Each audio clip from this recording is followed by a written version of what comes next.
Hello, and welcome to another of our monthly superintendent updates, our chance to talk with Superintendent Eric Conti about the latest school news.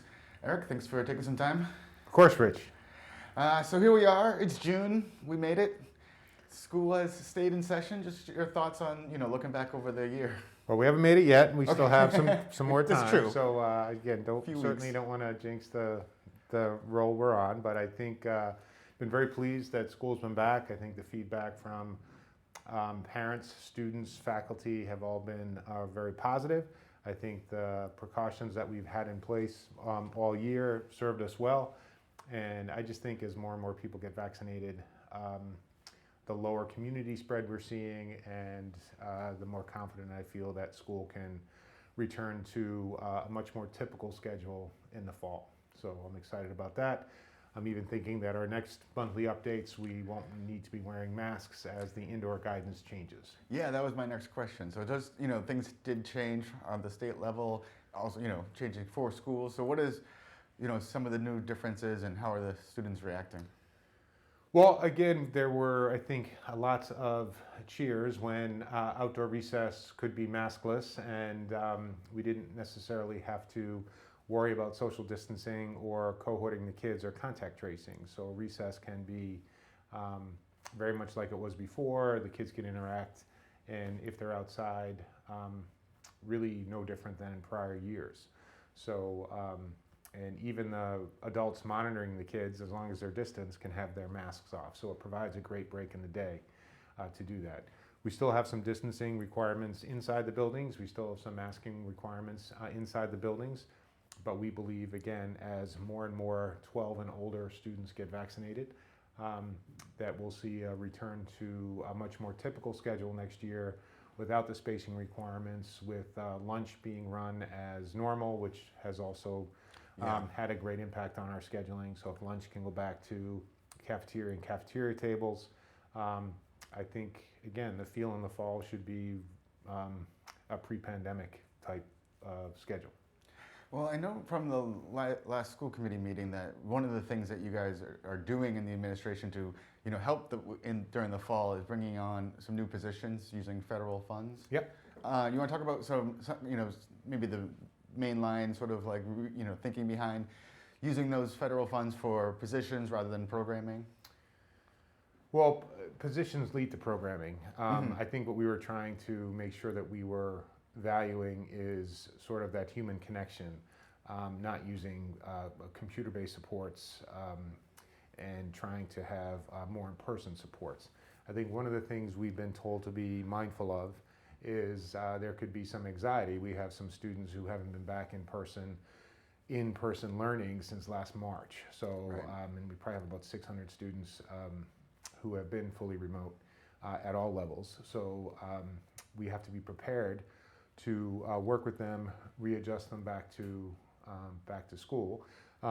Again, the learning loss is only one piece of it, and we're not even sure what the learning loss is. We've seen our kids have lots of learning growth this year. Mm-hmm. So, but I believe there's going to be some students who are going to need some specialized support. So the positions that you've mentioned are using part of our recovery dollars to make sure that every student has a successful experience back in school and a successful transition back to in-person learning.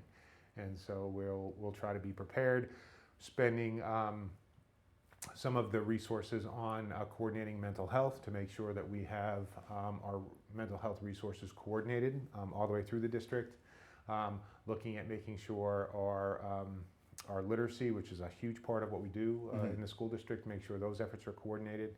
Adding a director of recovery to look for kids who we might have missed or, again, are having a hard time back, so they can have someone advocating for them and making sure that we have the resources in place to make sure they're successful.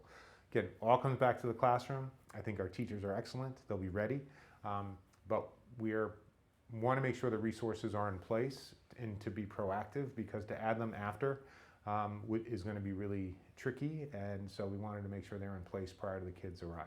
Right. Yeah, and like you said, it's going to be a huge adjustment for some of these students who have, just been kind of learning from home for so long now. So one of the positive things, so we're taping now on Wednesday. Last night there was the senior night under the stars. So it looks like some year-end activities are going to be, if maybe slightly modified, at least happening. A lot of our activities are happening, and I think after the May 29th adjustments in the state guidelines, a lot of the restrictions in terms of capacity have been lifted. So I think we have much more flexibility in terms of how we're running those events. So tonight is the senior athletic banquet sort of combined.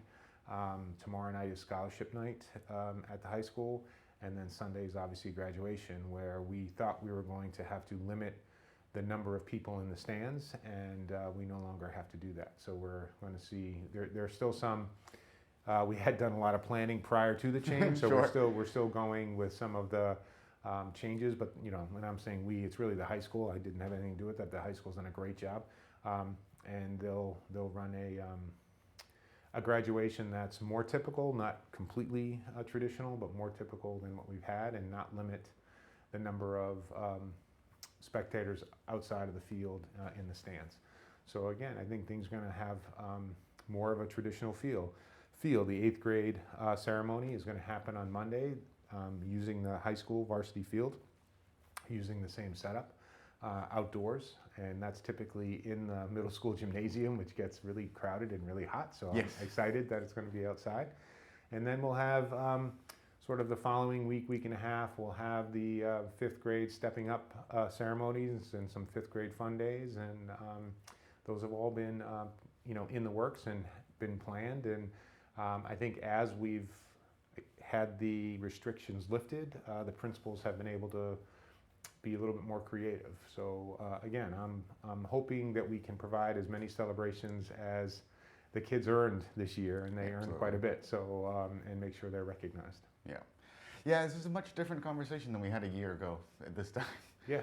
And I guess the last thing, since last time we talked, has there been any kind of updates with the Fox Hill project? It was officially kicked off June 1st, so yesterday. Okay. So that's a good thing. We have a kickoff meeting tomorrow morning with the Massachusetts School Building Authority, and then there's just a very structured process that we have to work through. We're going to be looking to create and name a building committee in the next, by the end of the month, and then moving forward with the process. So I think that's been part of the update. I also think at the school committee meeting, the school committee proactively maintained that we're going to keep our four school elementary structure and our grade level configuration that's in place currently. So that was going to be something that we were going to explore, but they really felt like they would rather us spend our time, because they're happy with the current configuration, spend our time on the new Fox Hill School, not looking at combining or eliminating an elementary or doing some other grade configuration that they wouldn't be supporting. So I think they made that decision. Okay. Well, very good. I appreciate you taking some time coming in, and hopefully, next time we talk, we'll have even more good news. I think it's going to continue to, again, feel more typical. And like I said, I think our next meeting we won't have to wear masks. I think June 15th is going to be another significant date in terms of the state opening up more indoors, reducing the guidelines for indoors activities, and I think that'll be sort of the next phase.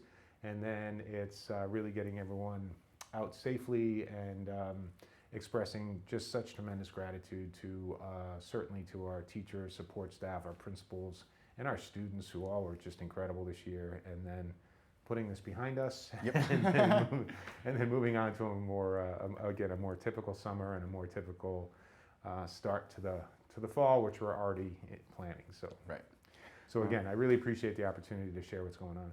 No, I appreciate you taking the time to do so and coming in. All right, until next month, we'll talk to you. All right, thanks, Rich.